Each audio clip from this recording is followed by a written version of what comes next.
Welcome to She Trusts Herself, the podcast for women who are learning to trust themselves, honor their inner voice, and choose themselves without guilt. I'm your host, Tashleen, author, guest speaker, and certified human design reader. Together, we'll explore overcoming self-doubt, building deep self-trust, personal growth, and stepping into the next version of yourself with confidence. Today, I want to talk about self-trust and how sometimes we think that it needs to be super loud. And in my experience, fear tends to be louder than self-trust. Self-trust is something that is quieter and you really need to tune into yourself to build and also pay attention to. If you're someone that tends to overthink, second guess, or even feel like you've lost touch with yourself because you get others involved in your decision-making process, then this episode will likely resonate with you. And if you've ever found yourself saying, I don't know what I want anymore, I just don't trust myself, or I need more clarity and time before I decide, just know that there's nothing wrong with you. It's okay to feel unsure of yourself. And that just means that there's an opportunity there to rebuild some self-trust, because you've probably been making decisions from someone else's perspective, in the sense that you're following the rules that someone else has taught you rather than the natural decision-making superpower that you have. And for many of us, eldest daughters and women in particular, we are taught to consider everyone else when we're making decisions. And that often means neglecting how we feel about it, even though it's our life and we're the ones that have to live with the consequences, for worse or better. And we get so caught up in thinking, what does everyone else want, that we forget to ask ourselves, what do I want? And it's something that we're told to push aside, and we need to put everyone else before ourselves, which I think is really disappointing. It's something that you can definitely unlearn, and it's very uncomfortable at first, speaking from experience, because people get used to how you make decisions and they like to know that they can rely on you to make the decision that will make them feel comfortable. And when you start bucking that, then it really throws them. And you may find that people start to get defensive. And that's just because they were benefiting from decisions that you're making and the way that you're making it. For me, growing up, I tend to have made decisions from a logical place, and that would often result in lots of overthinking and worrying about what everyone else would think and how they would respond. And I would replay things in my head and thinking, did I make the right decision? And even before I made the decision, I would think about it. I'd picture different ways that it could go depending on the decision that I made. And that would kind of sway me how I made that decision and came to the choice that I did. And I also felt weirdly safe making the logical decision because I could justify it to everyone else if they asked. And sometimes people would ask and they'd be like, why did you make that? And I'd be like, here's my thought out process for it. Whereas if you go, oh, I just use my decision making superpower, people would question that because you don't necessarily have any proof there. It's just something that you know innately that you made the right decision. There were times before I discovered human design and found out what my decision-making superpower is, and we each have one, which is super cool. I would make decisions using my gut. And when I was trusting my gut, I found that I could make decisions super quickly, and it almost felt too good to be true. And if people ask me, I just go, I just know that this is the right decision, and I didn't have to overthink. And it felt so freeing because I freed up so much brain space and time with just leaning into that.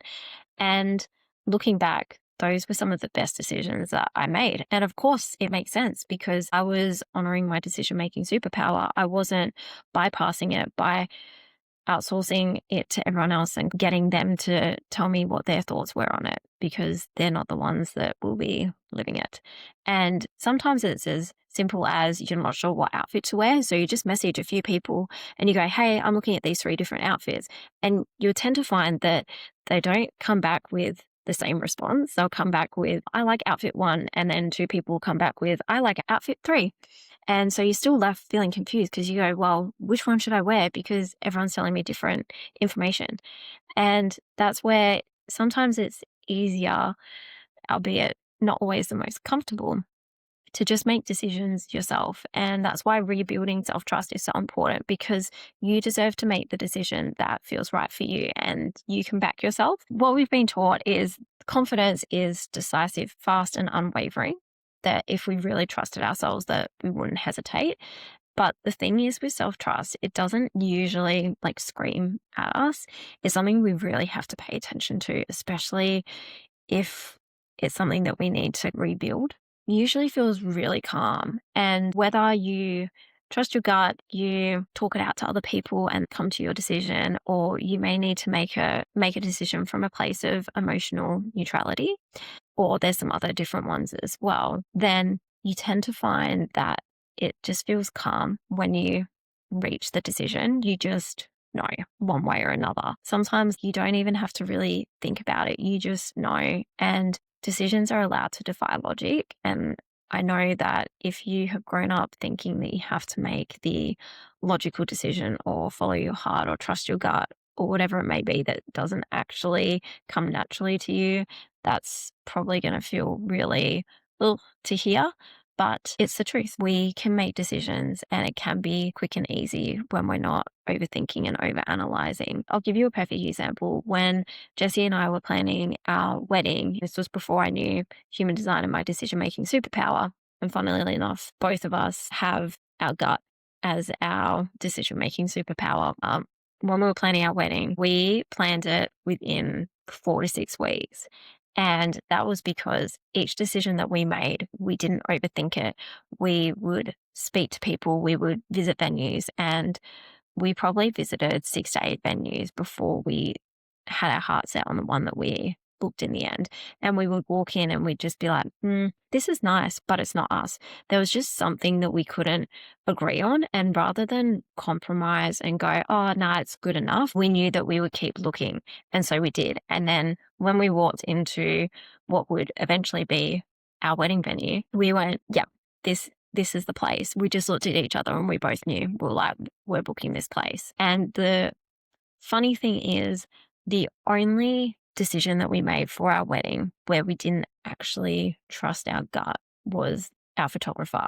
And we got royally screwed over with that. It was during COVID and he ended up ghosting us and we had to find another photographer and he was absolutely incredible. So it was a blessing in disguise, but it just was a reminder to us when we do trust our gut, then we make the right decision. But if we don't, then we're kind of wearing a red flag or going to force something to happen when it's not necessarily the decision that we should be making. Sometimes less is more in terms of the amount of time that you spend thinking about something and making a decision. And it can be a big decision or it can be a small decision. The same principle applies.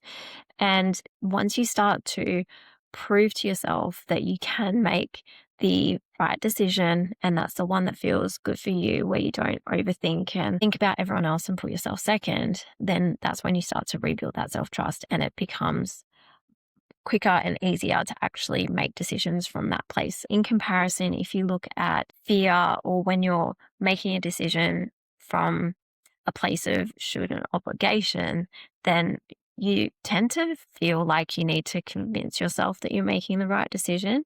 And there have definitely been times where I've done that, where I know that another decision would suit me more, but I've convinced myself that the logical decision is actually the better one. Sometimes I'll do that because I just can't be bothered dealing with the potential backlash from other people. I just go, I'll just suck it up. Or I go, oh, it kind of makes sense what other people are saying, even if it means going against what I actually want to do. When I enrolled in university, I was really torn between two completely different areas of study. It was either to do a Bachelor of Arts, majoring in media and communications, a Bachelor of Commerce, and major in hospitality and tourism management. I absolutely loved media during school, and I also enjoyed the business units that I did because I found it really fascinating and my brain just got it. So I was really torn between the creative side and the business side of things. I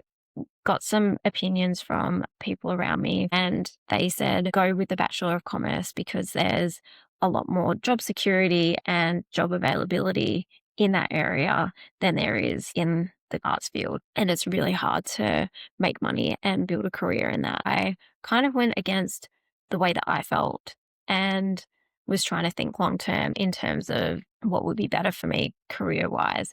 And so I opted with the Bachelor of Commerce. And funnily enough, I have never used my degree. That was a time in my life where I went, big decision. I outsourced it and I went against the way that I felt at the time. I didn't know any better. And I was relying on other people to give me their opinions, and I relied on it too heavily. And that's no reflection of them. It's a decision that I made and I had to live with the consequences.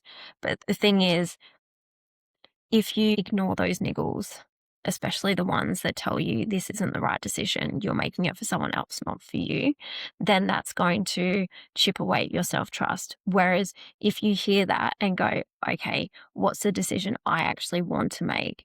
Then that's where you can start to rebuild it. Self-trust is so important and invaluable at any stage of your life, because if you can stand there and back yourself, that is special, and you give others permission to do the same thing without even knowing it. But when you can make a decision without having to rely on other people, and that's not to say that you can't consult other people in making a decision. You could say, hey, this is the way that I'm leaning, but it's going to impact you as well. Then of course you can have that conversation and see what decision you can come up with. But there will be times where you can make decisions for yourself, and you have that choice between doing what you want to and what feels good for you versus better for others.